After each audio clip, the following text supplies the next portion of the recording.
అనుకోకుండా ఒక్కొక్కసారి సందర్భం వస్తుంది. వచ్చినప్పుడు ఒకసారి పెరుగుతాడు, చాలా మాటలు మాత్రం జారిపోతాడు. అలాగే కుంతితో ఏకాంతంలో పడిపోయాడు, దేవేంద్రుడితో ఏకాంతంలో పడిపోయాడు, జారిపోయాడు. కానీ కృష్ణ భగవానుడితో కలిసినప్పుడు మాత్రం స్పష్టంగా కర్ణుడెవరో లోకానికి అర్థమైంది. ఆయన ధర్మపక్షపాతే.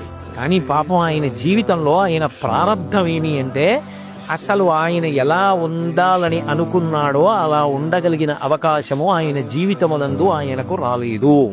లోపలి కర్ణుడు ఒకడు, పై కర్ణుడు ఒకడు. పై కర్ణుడు నటుడు, లోపలి కర్ణుడు యథార్థ కర్ణుడు.